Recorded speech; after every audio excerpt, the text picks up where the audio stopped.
Salut à tous, aujourd'hui retour sur les 10 plus mauvais jeux de la Nintendo 64. Alors, autant vous le dire, ça n'a pas été aussi simple que ce que je ne le pensais. Avec la PlayStation, on avait l'embarras du choix à tel point que je m'étais demandé si ça ne valait pas le coup de faire un top 20 pour cette console. Les mauvais jeux sur Nintendo 64 sont moins nombreux et cela pour deux raisons. La console de Nintendo est sortie 2 années après celle de Sony. On maîtrisait déjà un peu plus les univers 3D. Et surtout, la ludothèque des deux machines sont incomparables. On dénombre plus de 1000 jeux sortis en France sur la PlayStation, alors que pour la 64, les chiffres tournent plus autour des 300 jeux. Forcément, qui dit plus de jeux, dit plus de mauvais jeux. Mais pas d'inquiétude, bien que le choix soit plus restreint, on a tout de même tout un tas de mauvais titres, à la limite du catastrophique, sur notre bonne vieille 64, et j'ai retenu les 10 plus mauvais d'entre eux. Earthworm Jim 3D. Tiens, d'ailleurs, je prépare un rétro-découverte sur ce jeu. Enfin, le vrai, celui de David Perry. Et c'est bien ce qui gêne le plus dans cet opus. David Perry n'est pas à la baguette, puisque c'est Interplay qui en a récupéré les droits. Suite à un accident, Jim, inconscient, se retrouve à vagabonder dans son cerveau pour combattre ses traumatismes afin de retrouver la raison. En termes de gameplay, c'est du Mario 64, c'est-à-dire des niveaux auxquels on accède à travers des portails et des étoiles remplacées par des mamelles de vache. Interplay tente bien de reproduire l'humour de la série, qui était basée en grande partie sur les animations de Jim. Ici, c'est plus grossier, moins fin, comme lorsque le colonel nous confie la mission de lui ramener son slip. Mais ce qui pêche réellement, c'est le gameplay. Jim est lourd, la caméra a tendance à valdinguer, s'en mêlant les pédales avec les textures. Lorsqu'il faut tirer sur un adversaire, ça devient problématique. Les décors sont affreusement vides. En vérité, ce n'est pas abominable, on parcourt le jeu sans d'autres soucis, mais forcément, ça a été une véritable déception pour tous les fans du lombric, à commencer par son auteur, David Perry, qui expliquera dans une interview avoir parcouru le jeu et avoir été déçu de ce qu'en ont fait Interplay. Acclaim, spécialiste dans les adaptations de films ou de séries en jeux vidéo, nous propose South Park Rally. La formule paraît vite évidente, profiter de deux succès du moment, la série South Park bien sûr, et le genre du jeu de karting popularisé avec la série des Mario Kart. Et l'ensemble donne un jeu sacrément foutraque. Il y a beaucoup d'objets à utiliser, trop d'ailleurs, on ne sait plus lequel correspond à quoi. De plus, ceux-ci sont affreusement punitifs, ayez le malheur de rouler sur du vomi ou de vous prendre un obstacle, et vous aurez le temps d'aller vous faire un café avant de parvenir à vous remettre en piste.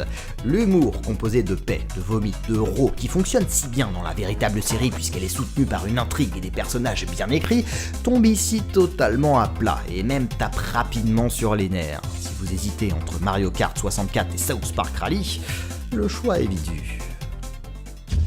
8ème.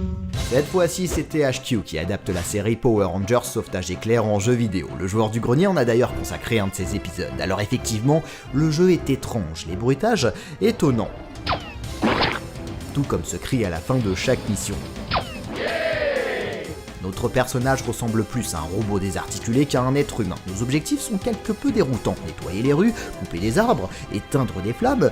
Malgré cela, le jeu se parcourt sans grande difficulté. Les niveaux se découpent toujours entre run and gun, shoot 'em up et combat contre robots. C'est affreusement répétitif, pas palpitant pour un sou, mais on peut imaginer que pour un enfant, le jeu puisse être amusant un petit quart d'heure. 7ème. On pourrait à peu près dire la même chose pour Razer Freestyle Scooter, sauf qu'il a un défaut en plus, il est assez difficile et en même temps peut-être trop simple à prendre en main. Parvenir à récupérer tous les anneaux du niveau pour passer au suivant s'avère complexe, va falloir les faire, les refaire et les refaire. Et contrairement à son modèle Tony Hawk, beaucoup plus technique, on retombe presque toujours sur nos deux roues. On dispose de peu de figures et d'un seul moyen de locomotion, une trottinette, toujours la même dont on peut changer la couleur. Ça n'a aucune influence sur le gameplay. Et avec ces 9 malheureux pauvres niveaux, on en a vite fait le tour. 6ème. Daikatana, c'est un peu le grand mystère de la Nintendo 64. Le jeu a tout de même été développé sous les ordres de John Romero, celui qui a popularisé le FPS en lui offrant ses plus beaux titres, Wolfenstein 3D, Doom, Quake. Mais là, avec Daikatana, la magie n'opère pas. Alors on pourrait critiquer les décors, le level design manquant de caractère, mais le gros point faible du jeu, c'est son extrême facilité. Les adversaires sont tout simplement débiles. On avait le temps de se prendre un café dans South Park, et bien là, lorsque les ennemis nous aperçoivent, on a le temps de s'en prendre deux avant qu'ils ne daignent dégainer leur arme et faire feu, puis observer les s'effondrer au sol, c'est d'un naturel. Et cet ennemi qui se retrouve bloqué par une plateforme, en fait je caricature un poil mais les seuls dégâts que je reçois c'est quand par erreur je me tire moi-même dessus. Un jeu creux, raté réalisé pourtant par un des grands noms du jeu vidéo, un pur mystère vous dis-je. 5ème. Blues Brothers 2000, l'adaptation par Titus du film du même nom. Comme dans le long métrage, on incarne donc Elwood qui a pour but de s'échapper de la prison pour reformer son groupe de musique. Et la caméra est abominable, elle change de direction subitement sans prévenir personne, ce qui rend les affrontements, et pire les déplacements, calamiteux pour un jeu de plateforme. Ça ne pardonne pas mourir par la faute non pas de son manque d'adresse, mais d'un angle de caméra douteux. Je peux vous assurer que c'est pile poil ce qui donne envie de balancer sa manette. Je sauve le titre des 3 premières places parce qu'il propose tout un tas de choses intéressantes, comme ces mini-jeux disséminés à travers les niveaux et qui sont souvent bien pensés. Malheureusement, la réalisation est bien trop bancale pour sauver le titre. 4ème. Mortal Kombat Sub-Zero, un spin-off de la série puisqu'il ne s'agit pas d'un jeu de combat mais d'un beat'em all où l'on incarne donc Sub-Zero, vous savez le personnage tout bleu. Passons rapidement sur l'aspect graphique. Les persos digitalisés commencent franchement à dater. Il y avait un côté moderne avec les consoles 16 bits mais là, ça fait tâche. Le jeu offre un gameplay 2D avec simplement la possibilité d'avancer ou de reculer. Les beat'em all des consoles 16 bits offraient plus de liberté, mais la critique principale à émettre est la suivante: le jeu est d'une difficulté ahurissante, des pilotes qui nous écrasent parfois inévitables, des phases de plateforme hasardeuses. Non mais observez ce passage, c'est à s'en arracher les cheveux. Il va falloir faire et refaire les niveaux, les connaître par cœur pour espérer progresser. Et le pire, c'est que contrairement à n'importe quel beat'em all intense ou un peu cohérent, aucun mode multijoueur n'est présent. Non, si vous souhaitez mettre vos nerfs à rude épreuve sur Mortal Kombat Sub-Zero, eh ben il faudra le faire tout seul. 3ème.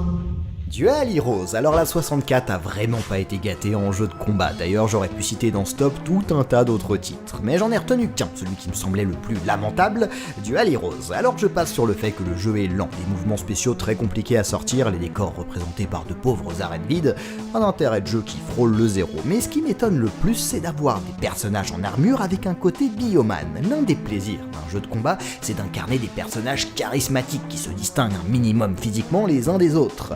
Là, avec leurs armures, ils se ressemblent tous, ça les dépersonnalise totalement. On n'éprouve même pas ce plaisir de choisir son personnage.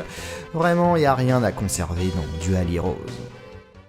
2ème. Et oui, vous l'attendiez tous celui-là, et non, il n'est pas premier. D'abord parce qu'objectivement ce n'est pas le plus mauvais jeu de la 64, c'est juste que son insuccès a été à la hauteur de sa popularité, et puis il faut bien un peu de surprise. Alors ce jeu est raté, oui, pour tout un tas de raisons. Superman est une horreur à contrôler. En vérité, il ne faut pas tellement le prendre comme un super-héros, mais plus comme une voiture d'un mauvais jeu de course. Si vous accélérez trop, vous en perdez rapidement le contrôle. Le tutoriel est d'ailleurs un calvaire à passer. Les graphismes sont réduits au minimum. Non mais on a l'impression que Superman est entré dans le jeu SimCity. C'est vrai, non? Et qu'on me dise pas qu'il n'est pas possible d'imaginer un univers ouvert à cette époque. J'ai 50 contre-exemples à vous montrer. Et les missions sont chaotiques, c'est bien le mot. On ne comprend pas bien ce qu'on doit y faire. On s'y perd. Donner des coups avec Superman est une épreuve en soi. Et malheureusement, tout un tas d'enfants de l'époque se sont fait avoir. On réclamait Superman en se disant qu'un jeu avec un super-héros, ça ne pouvait être que super. La déception a été rude. 1ème. Et le plus mauvais jeu de la 64 est Carmageddon 64. Alors attention, resituons le jeu. Carmageddon a été un hit sur PC. Il s'agissait d'un jeu de course où l'on pouvait écraser les passants, ce qui était très drôle. D'ailleurs, il y avait 2 moyens de remporter une course, finir premier ou écraser tous les honnêtes gens du niveau. Dans certaines régions, le jeu fut censuré. Ce sont des zombies qui furent incorporés à la place des passants. Lorsqu'une conversion est prévue pour la 64, vous vous doutez que Nintendo met son grain de sel. La firme n'accepte ni que l'on écrase des passants, ni des zombies. Ils sont donc remplacés par des dinosaures, de petits dinosaures qui ne dégagent aucune vie. On a plus la sensation d'être en face de peluche que d'être vivant. Et alors bien entendu, ça retire ce qui faisait l'intérêt principal du jeu. Mais vous vous en doutez, cela n'aurait pas suffi pour être sacré champion des mauvais jeux de la 64. Non, le pire, c'est que cette conversion a été réalisée par-dessus la jambe. Les sensations de conduite, tout à fait honorables sur PC, sont ici totalement absentes. Le véhicule est lourd, ça patine. Au moindre choc, on se retrouve à valdinguer, à être dos à la piste. C'est une horreur. Pour certaines courses, je vous assure que le challenge principal consiste à parvenir à rester sur le parcours. C'est tout simplement injouable. Carmageddon 64 n'a pas volé sa place de plus mauvais jeu de la Nintendo 64. Et oui, si on retient aujourd'hui Mario 64, Ocarina of Time, GoldenEye, on a tendance à oublier que la console a accueilli, elle aussi, son lot de mauvais jeux. La prochaine fois, on s'attardera sur les jeunesses, il y aura de quoi faire. En attendant, je vous donne rendez-vous la semaine prochaine pour un épisode bien plus classique. Salut à tous!